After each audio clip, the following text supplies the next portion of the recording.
students, welcome to our science class. Our chapter name is Skeletal System. In the last class, we discussed about different topics and mainly we deal with the skull and the backbone. Today we are going to discuss the further topics. First, I am going to deal with ribcage.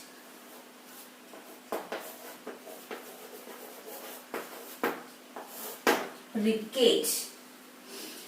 Now what is this ribcage? Actually, here you can see a diagram and this is all together called what? Ribcage. And here you can see small bones and this is called what? Ribs. R-I-B-S, ribs. So this is the ribs and all together it is called ribcage because it seems like a cage. That's why we are calling it as ribcage. So you want to understand this total structure is called ribcage and these small bones are called ribs. And how it looks like? It is like thin, flat and curved bones. It is thin, flat and curved. Which means here it is just curved. So it is very thin, it is flat and curved. That is one of the property of these bones. The other thing is that why these bones are there? What is the purpose? The purpose is to protect the internal organs like heart and lungs. So it protects heart and lungs. So this ribcage protects our heart and lungs. And here it have 12 pair of ribs. It have 12 pair of bones. You simply say it like that. It have 12 pair of bones and it means it have 12 pair of ribs. And here you can see a long bone and it is called chest bone.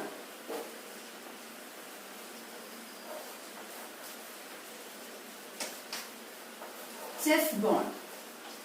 We studied this name in the last class. Now I am going to call this chest bone another name and it is called sternum. Sternum. So this long bone is actually what? Chest bone. And we can also call it as sternum. You have to call it as sternum. So this is the another name of this chest bone. And you can see these ribs are connected at the front to this chest bone and they are just connected at the back side for our, this is what? This is our backbone.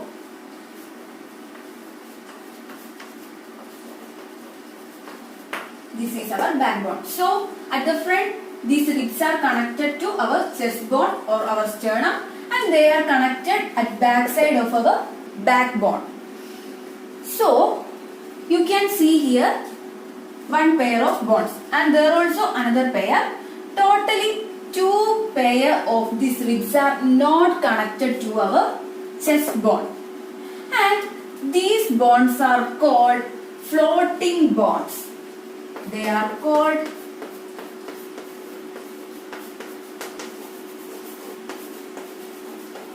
floating bones. Now the question is, what is floating bones? Floating bones is that there are 2 pair of floating bones which are not connecting to the chest bone and they are just openly and connected to our backbone. They are called floating bones and we have 2 pair. 2 pair of floating bones. Simply remember this term floating bones and we can mark this as this. You can see here it is not connected to our chest bone, so it is called floating bone. Floating bones. So this is all about our ribcage. What we discussed in this topic, ribcage. In ribcage, it having many small bones and it is called ribs. And these ribs are thin, flat and curved. And this cage is protecting our heart and lungs. And here the ribs having of 12 pairs. And at the center we have a long bone called it is chest bone, or we can call it as sternum. And the other thing is that at the front these ribs are connected to chest bone, at the back it is connected to backbone. And we can see there is 2 pairs of bones which are not connected to our chest bone. Only they are connected to backbone and they are called floating bones. This is all about this topic, ribcage. Now we want to discuss about the next part and it is called limbs. That is limbs.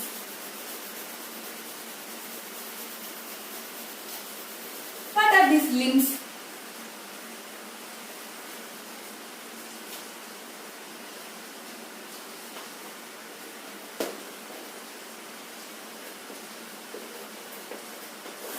Limbs. In the last chapter, we discussed about these limbs of some animals. At that time, I said that for human beings, for most animals, they having 4 legs. This limbs means actually legs simply. And normally animals having 4 legs, and but for human beings, the 2 is as legs and 2 is as our hands. So that is actually these limbs. And now we are going to discuss about the structure of the skeletal system or bone in these limbs. And so, how many limbs are for human beings? There are actually 2 pairs. 2 pairs have. Inside that having 1 pair of 4 limbs. 1 pair of 4 limbs and 1 pair of hind limbs. What is this 4 limbs means? 4 limbs is actually our hands. And this hind limb means our legs. So this 4 limbs is also called upper limbs, which means it is situated at our upper part of our body and it is called forelimbs. And this hind limbs is also called lower limbs, and these limbs are situated at the lower part of our body, that is the hind limbs. So we can call it as either it is forelimbs or this hands is actually we can also call it as arms. Both are okay, but arms.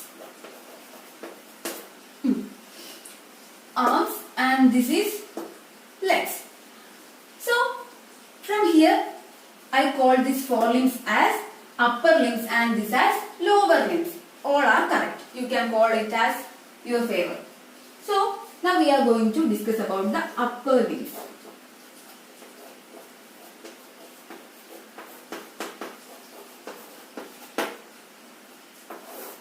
Before that, I just like to tell you, for this forelimbs and this hind limbs, there are having 30 bones in each set of bones, which means for this hand it is having 30 bones and this also having 30 bones. For our leg, for one leg it having 30 bones and another leg also having 30 bones. So in total we having a 120 bones all together of our hands and legs. So actually this is about more than half of our total number of bones. So remember, each limbs having a number of 30 bones. Remember that number, 30 bones. 30 bones. Now we can discuss about the upper limb. And this is attached to shoulder,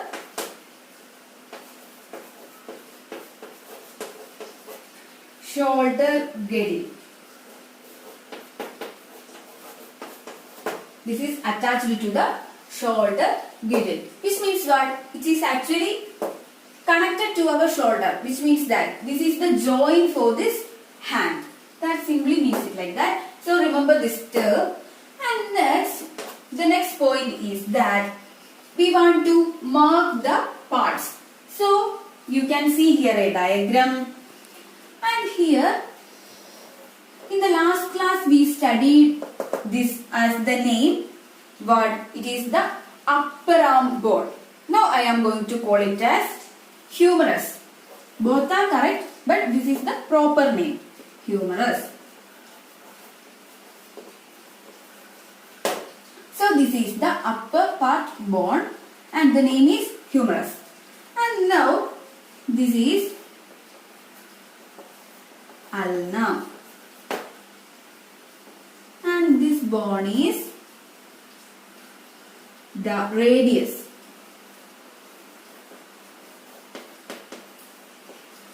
Radius. So this is ulna, this is radius, and this is humerus. These are the main three bones present in our upper limbs. So I already told you to study these names in our first diagram. So I hope you already know this. Only this term is new for you. So please want to remember this term also, humerus, and that is this bone. This is all about these upper limbs. Now we want to study the number of bones present in this total upper limb. How many bones are there? The wrist having 8 bones. 8 bones. And our palm having 5 bones. And fingers for 14 bones. So in this diagram you can see that in the wrist portion it is having 8 bones. Here it is having 8 bones, and then for the palm it is having 5 bones, and for the fingers it is having 14 bones.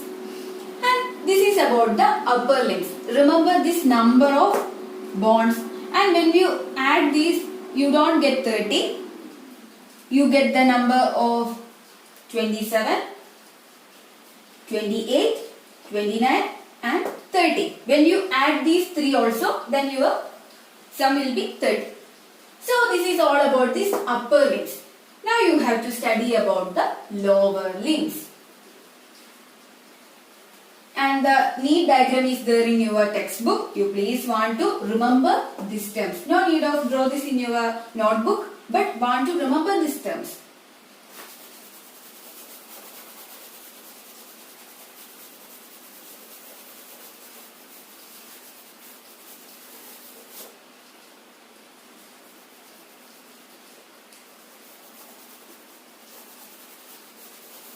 Now going to discuss about lower limbs.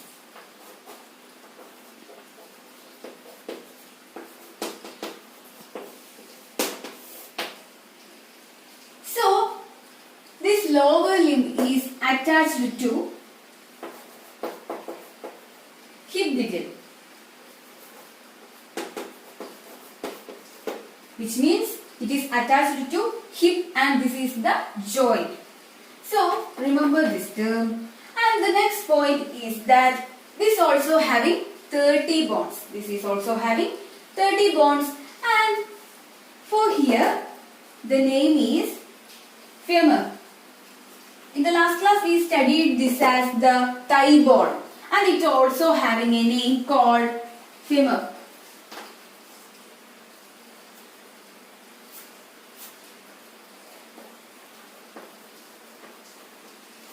Femur. I can write it here. So this femur is the long bone which is starting from hip to the joint, and this is actually the longest bone present in our human body, or we can say it as largest bone. It is the largest bone.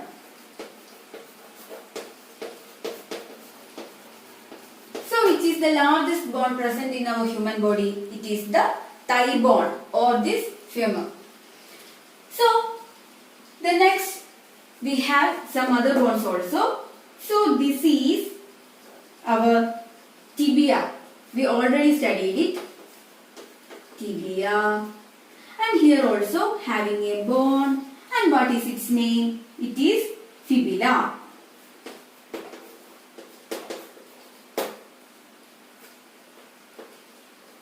Fibula. So these two terms fibula and tibia are you already studied, and this femur is a new term for you, so remember that term. And now we have to discuss about the number of bones present in the lower limbs. For this angle, it's having 5 bones. It having 5 bones. And for the feet, it have again 5 bones. And for the toes, it have 14 bones.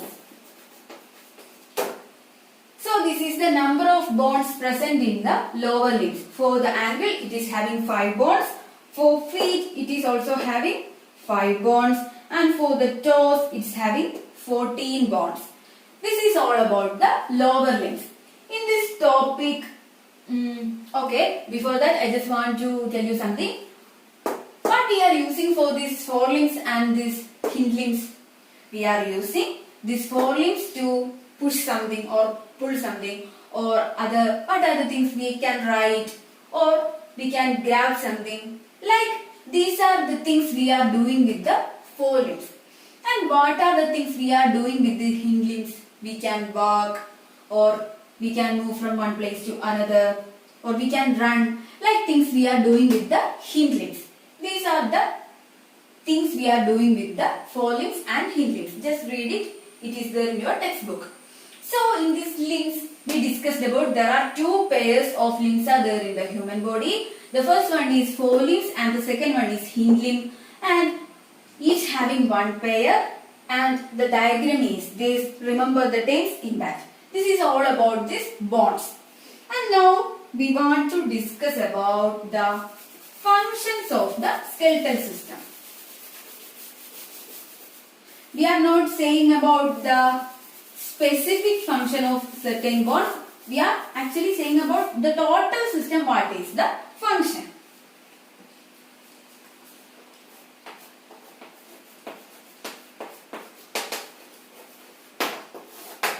So what are the functions? The first one is it gives shape, strength,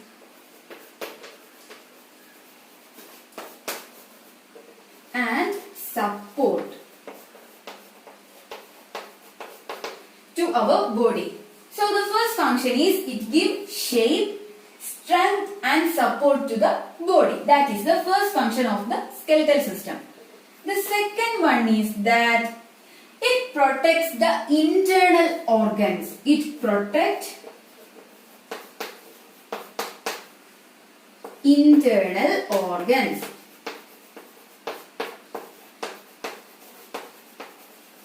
Which are the internal organs? The internal organs are brain, spinal cord,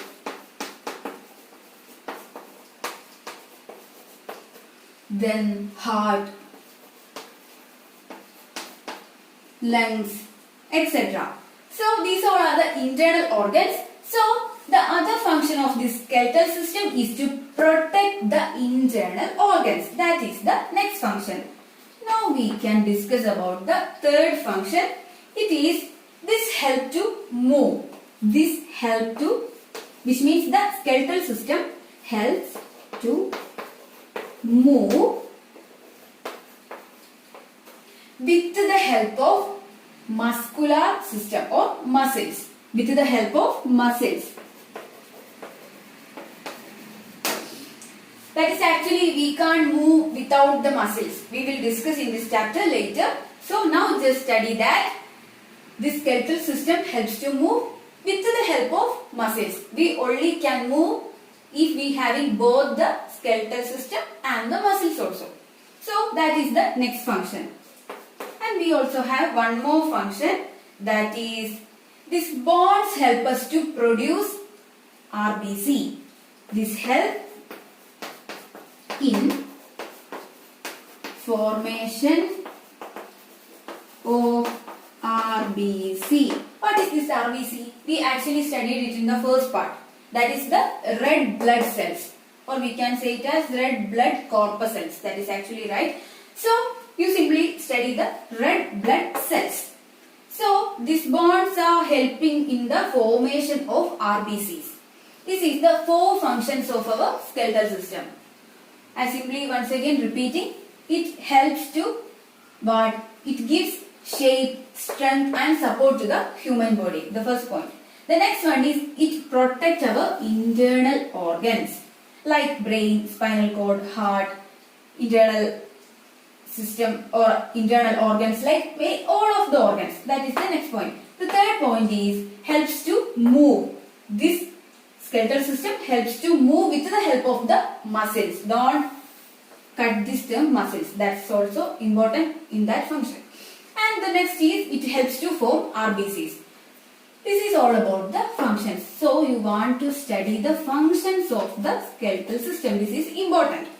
So this is all about today's topic. You want to read your textbook 3-4 times and you can ask me your doubts. And this is enough for today. Thank you.